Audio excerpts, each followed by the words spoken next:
ചിത്രം വളരെ വ്യക്തമാണ്. പാലക്കാട് ഉപതെരഞ്ഞെടുപ്പില് ഭാരതീയ ജനതാ പാർട്ടി വിജയിക്കുക തന്നെ ചെയ്യും. കേരളം കണ്ട ഏറ്റവും വലിയ മുസ്സംഗികളിൽ ഒരാളാണ് നമ്മുടെ ഫൈസൽ കാരാട്ട് അല്ലേ? അതെ, കൊടുക്കുന്ന പൈസക്ക് കൊടുക്കുന്ന കൂലിക്ക് RSSന്റെ കൂലിക്ക് വളരെ വ്യക്തമായിട്ട് പണിയെടുക്കുന്ന ഒരു കൂലി തൊഴിലാളി എന്ന് വേണ്ടി നമുക്ക് പറയാം. എന്താണെങ്കിലും വേണ്ടില്ല, നമ്മുടെ കൂലി തൊഴിലാളി വളരെ വ്യക്തമായിട്ട് പാലക്കാട് നമ്മുടെ BJP സ്ഥാനാർത്ഥിനെ ജയിപ്പിച്ചിട്ടുണ്ട്. ഭയങ്കരമായിട്ടുള്ള കണക്കുകളൊക്കെ നിരത്തിയിട്ടുണ്ട്. തമ്മിലടിയും വർഗീയതയും ഇത് മാത്രമല്ല, രാഷ്ട്രീയം പറയാൻ പിന്നെ ഈ പറഞ്ഞ കൂട്ടർക്ക് ഇല്ല. പക്ഷെ നല്ല രീതിയിൽ വർഗീയത പറഞ്ഞ് മാക്സിമം തമ്മിൽ അടുപ്പിക്കാൻ നോക്കിയിട്ടുണ്ട്. എന്തായാലും ജയിപ്പിച്ചിട്ടുണ്ട്. ജയിപ്പിച്ചതിന്റെ കണക്കടക്ക നമ്മുടെ കാരാട്ടുമാൻ ഇവിടെ പറയുന്നത് കേട്ടോക്ക്, അടിപൊളിയാണ്. പാലക്കാട് ഉപതെരഞ്ഞെടുപ്പിൽ ഭാരതീയ ജനതാ പാർട്ടിക്ക് തന്നെയാണ് വലിയ സാധ്യത എന്നുള്ളത്. എന്തുകൊണ്ടാ ഇതുപോലെ അവര് സാധ്യത എന്ന് ഈ ഘട്ടത്തിൽ പറയേണ്ടി വന്നത്? ഉത്തരം വളരെ വ്യക്തമാണ്, കാരണങ്ങൾ വളരെ വ്യക്തമാണ്. പാലക്കാട് നഗരസഭ എന്ന് പറയുന്നത് ഭാരതീയ ജനതാ പാർട്ടിയെ സംബന്ധിച്ച് അവർക്ക് ഏറ്റവും കൂടുതൽ വോട്ട് കിട്ടുന്നൊരു മേഖലയാണ്. അവിടെ നിന്ന് കഴിഞ്ഞ തവണ അവിടെ പോൾ ചെയ്തതിനേക്കാൾ കൂടുതൽ വോട്ടുകൾ പാലക്കാട് നഗരസഭയിൽ വോട്ടുകൾ ചെയ്തു എന്നുള്ളത് തന്നെയാണ് കൃത്യമായിട്ട് കാണാൻ സാധിക്കുന്നത്. അവിടെ പോളിംഗ് കൂടി എന്നുള്ളത് വളരെ വ്യക്തമാണ്.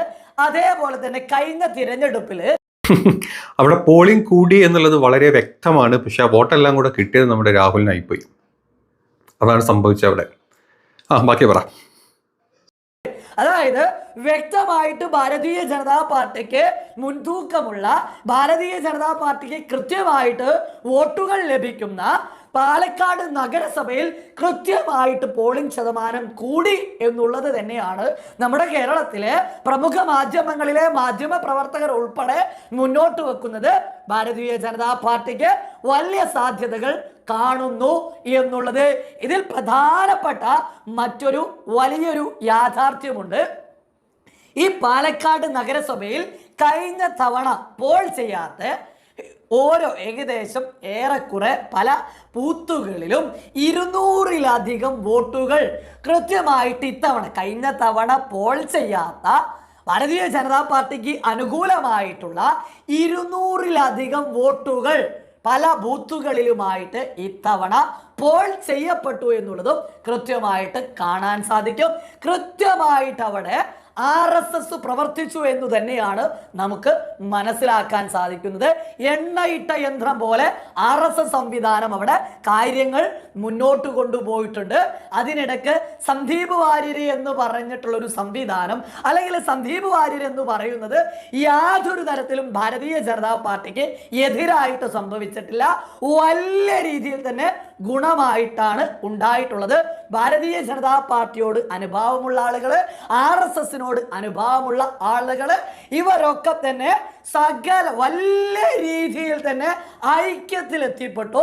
ഈ ഒരു അവസാന ഘട്ടത്തിലേക്ക് പലരും പല സ്ഥലങ്ങളിൽ നിന്നും വരെ ഈ പാലക്കാട്ടേക്ക് വോട്ടെടുപ്പിനായിട്ട് ഈ പറയുന്ന സന്ദീപ് വാര്യരങ്ങ് വലിയ രീതിയിൽ ഇവരെ ചതിച്ചു പോയത് കൊണ്ട് തന്നെ വലിയൊരു ഐക്യം ഭാരതീയ ജനതാ പാർട്ടിയിൽ രൂപപ്പെട്ടു. അതിൻ്റെയൊക്കെ ഭാഗമായിട്ട് കൃത്യമായിട്ട് പാലക്കാട് ഭാരതീയ ജനതാ പാർട്ടി തന്നെ വിജയിക്കുമെന്ന് തന്നെയാണ് മാധ്യമ പ്രവർത്തകർ ഉൾപ്പെടെ, നമ്മുടെ കേരളത്തിലെ പ്രധാനപ്പെട്ട മാധ്യമ പ്രവർത്തകർ ഉൾപ്പെടെ മുന്നോട്ട് വെക്കുന്നത് എന്ന് വളരെ അതായത് കൊടുത്ത കൂലിക്ക് ഇതുപോലെ പണിയെടുക്കണം. എന്ത് രസമായിട്ടാണ് കാര്യങ്ങൾ പറഞ്ഞിരുന്നത് അല്ലേ? വളരെ കൃത്യമായിട്ടാണ് കാര്യങ്ങൾ വരുന്നത്. ഒരണു വിട അങ്ങോട്ടും ഇങ്ങോട്ടും ഇല്ലാണ്ട് സന്ദീപ് വാര്യർ അടക്കം അങ്ങോട്ട് പോയതിന് വോട്ട് ഇങ്ങോട്ട് ഒഴുകിയെത്തും എന്നാണ് പറയുന്നത്. പക്ഷെ സന്ദീപ് വാര്യർ ഒരാൾ പോയ സമയത്ത് വോട്ടുകൾ അങ്ങനെ ഒഴുകി പോവുക എന്നുള്ളത് ഈ പറഞ്ഞിട്ടുള്ള BJPയുടെ പൈസ നക്കുന്ന ഒരു യൂട്യൂബേഴ്സിനും അതല്ലെങ്കിൽ ഒരുവിധം അങ്ങ് മേലെ മെച്ചപ്പെട്ട വലിയ വലിയ സംഘികളും ക്രിസംഘികളും മുസ്സംഘികളും ഒന്നും മനസ്സിലാക്കിയില്ല എന്നുള്ളത് അതിൻ്റെ സത്യം. പക്ഷെ പണി വെട്ടിപ്പായി ചെയ്യുന്നുണ്ട്. ബാക്കി പറ. രസകരമായിട്ട് പാലക്കാട് ഉപതെരഞ്ഞെടുപ്പുമായിട്ട് UDFന്റെ നേതാക്കള്, അതായത് പോളിംഗ് ശതമാനവും കാര്യങ്ങളൊക്കെ പുറത്തു വരുന്ന സമയത്ത് പറയാണ്, ഇപ്പോൾ ഒരാൾ പോളിംഗ് എത്ര ഭൂരിപക്ഷം എന്ന് ചോദിച്ചിട്ട് 15,000-ലധികം UDFന് നിരന്തരം പറഞ്ഞിരുന്ന UDF നേതാക്കൾക്ക് ശബ്ദമില്ലാത്തൊരവസ്ഥ. നല്ല രീതിയിൽ അവരുടെ മുഖത്ത് ആ ഒരു വെപ്രാളവും കാണാൻ സാധിച്ചു എന്നുള്ളതൊരു യാഥാർത്ഥ്യമാണ്. ഒരു 15,000 പോയിട്ട് ഒരു 5,000 എന്ന് പോലും UDF കേന്ദ്രങ്ങളിൽ നിന്ന് അവരുടെ ഭൂരിപക്ഷമായിട്ട് അവർക്ക് മുന്നോട്ട് വെക്കാൻ സാധിക്കാത്തൊരു അവസ്ഥ കൂടി വന്നു എന്നുള്ളതാണ്. പാലക്കാട് കൃത്യമായിട്ട് അവസാന ഘട്ടത്തിലേക്കൊക്കെ എത്തിയ സമയത്ത് UDFും ഭാരതീയ ജനതാ പാർട്ടിയും തമ്മിലുള്ള കൃത്യമായിട്ടുള്ളൊരു മത്സരമാണ് എന്നുള്ളതൊരു യാഥാർത്ഥ്യമാണ്. ഈ ഇടതുപക്ഷം കൃത്യമായിട്ട് അവരുടെ വോട്ടുകൾ അവർക്ക് തന്നെ വോട്ട് ചെയ്തു എന്നുള്ളത് കൂടി വലിയൊരു മെറിറ്റ് ആയിട്ടാണ് ഭാരതീയ ജനതാ പാർട്ടി അതുമായി ബന്ധപ്പെട്ട കേന്ദ്രങ്ങൾ നമ്മുടെ മാധ്യമ പ്രവർത്തകർ ഉൾപ്പെടെ വിലയിരുത്തുന്നത് എന്നുള്ളത് കൂടി ഒരു യാഥാർത്ഥ്യമാണ്.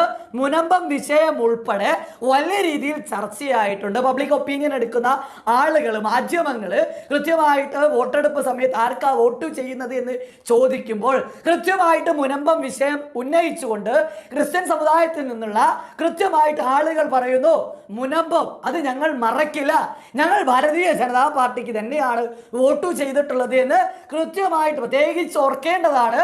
പരസ്യമായിട്ട് തന്നെ പറയുന്നു, ഞങ്ങൾ കഴിഞ്ഞ തവണ ഷഫി പറമ്പിലിനായിരുന്നു വോട്ട് ചെയ്തിട്ടുണ്ടായിരുന്നത്, എന്നാൽ ഇത്തവണ ഞങ്ങളുടെ വോട്ട് കൊടുത്തിട്ടുള്ളത് കൃഷ്ണകുമാറിനാണ്, ഭാരതീയ ജനതാ പാർട്ടിക്കാണ്, അത് ഞങ്ങളുടെ നിലനിൽപ്പിന്റെ ആവശ്യമാണ് എന്ന് പ്രത്യേകം ഓർക്കണം. പരസ്യമായിട്ട് ക്രിസ്ത്യൻ സമുദായത്തിൽ നിന്ന് ഉൾപ്പെടെ ആളുകൾ പാലക്കാട് വോട്ടെടുപ്പിന്റെ കഴിഞ്ഞ ദിവസം ഉറക്കെ പ്രഖ്യാപിച്ചു, വിളിച്ചു പറയുന്നു എന്നുള്ളതൊക്കെ തന്നെ ഭാരതീയ ജനതാ പാർട്ടിയുടെ കേന്ദ്രങ്ങളിൽ വളരെ വലിയ ആത്മവിശ്വാസം തന്നെയാണ് വന്നുകൊണ്ടിരിക്കുന്നത്. ചിത്രം വളരെ വ്യക്തമാണ്. പാലക്കാട് ഉപതെരഞ്ഞെടുപ്പിൽ ഭാരതീയ ജനതാ പാർട്ടി വിജയിക്കുക തന്നെ ചെയ്യും. എല്ലാം വളരെ വ്യക്തമായിരുന്നു. ഒരു അണുവിട അങ്ങോട്ടോ അങ്ങോട്ടോ ഒരു സംശയവും ഇവിടെ കാരാട്ടന് ഉണ്ടായിരുന്നില്ല. വളരെ വ്യക്തമായിരുന്നു. മുനമ്പം വിഷയവും പിന്നെ സന്ദീപിന്റെ കൂറുമാറ്റവും കൂടുമാറ്റവും എല്ലാം കൂടെ അങ്ങോട്ട് വോട്ട് ഒഴുകി BJPയുടെ പെട്ടിയിൽ അങ്ങ് വെക്കും എന്നായിരുന്നു നമ്മുടെ പാവം കാരാട്ടണം വരെ വിചാരിച്ചത്. പക്ഷെ മുഞ്ചിപ്പോയി, മൊത്തത്തിൽ മുഞ്ചി. എല്ലാവരും കൂടെ കൂടി അങ്ങ് തള്ളി നോക്കി, മുനമ്പം ഇട്ട് നോക്കി, വർഗീയത ഇട്ട് നോക്കി, മുനമ്പം വെച്ച് മുസ്ലിം ക്രിസ്ത്യാനികളെ തമ്മിൽ അടുപ്പിക്കാൻ ട്രൈ ചെയ്ത് നോക്കി. സന്ദീപിന്റെ പേരും പറഞ്ഞിട്ട് ഹിന്ദു മുസ്ലിമിനെ അടുപ്പിക്കാൻ കുറെ ട്രൈ ചെയ്ത് നോക്കി.